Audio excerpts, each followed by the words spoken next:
So who is this Sigmund character really? I mean, beyond how I got my nickname, who am I, and how did I get here? The short version is that I'm the fusion of an academically trained social scientist and a professionally trained software and systems architect. The longer version is below. I had put a lot of work into becoming a psychologist. 10 years, in fact, going all the way back to the age of 12. When my future peers in the software industry were hacking away at that age with the basic programming language on Commodore 64 computers, I was reading Psycho-Cybernetics by Dr. Maxwell Maltz. As you can guess from the name of his magnum opus, his work attempted to combine concepts from cybernetics, communication and control systems, servo mechanisms, feedback-driven force multipliers, and psychology.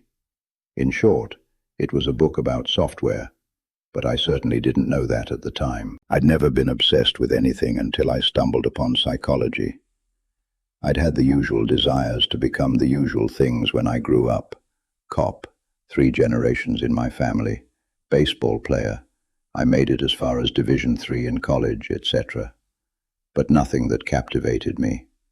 After Maltz, I soon came upon Dr. Nathaniel Branden, who would also end up influencing my direction in life, in perhaps unintended ways. Dr. Branden was part psychologist and part philosopher, and also a bit of an anti-establishment rebel. I consumed all of his work multiple times. I even faked my way into a retreat for practicing clinical psychologists when I was only a sophomore in college, just so I could meet him. During this time period, my mid to late teenage years, it was all psychology, all the time.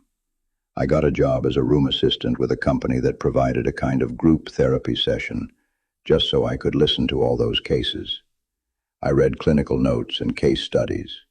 As I moved into my undergraduate years at the University of Chicago, I switched from autodidact to formal student of academic psychology. The path was laid out. I'd complete my BA in psychology, then proceed to the PhD in clinical psychology, the top degree in the field. That's when it all started to unravel. During my college years, I'd begun to doubt the hardness of the science of psychology. I'd already been influenced by the likes of Dr. Branden, who was, as I mentioned above, a pretty anti-establishment guy. Digging deeper, I read authors like Dr. Thomas Says, The Myth of Mental Illness. Over time, I lost confidence in the field, eventually coming to the conclusion that the treatments of professional psychology might actually do more harm than good. With that mindset, there was no way I was putting in 5+ years to become Dr. Quinn. I pivoted to a master's degree in history and law, which mostly confirmed that I didn't want to pursue psychology professionally. So what next? I wasn't one of those psych majors who couldn't handle math. I loved math and science, even tutored others in those subjects. I figured either computing or finance would be a good fit, although I knew very little about either. I noted that the tech world seemed more freewheeling, very much come as you are, and the finance world seemed pretty hierarchical and starchy. The former matched my personality. The latter made me itch just thinking about it. In the late 1990s, as the dot-com bubble was filling, you could get a job just as quickly as you could learn various technologies. I was starting from square one, and I'm still not ashamed to say it. I bought the book Networking for Dummies to get started learning the world of computing. Then Windows NT, Networking for Dummies. Then Operating System Concepts. Then an A+ certification manual, and onward from there. Though I hadn't studied computer science in school, I certainly knew how to conduct serious academic study. This was the addition I had. Time to get seriously nerdy about this computer stuff. From 1997 to 1999, I had a couple of jobs as a systems administrator/network administrator, including one at a children's hospital in Los Angeles.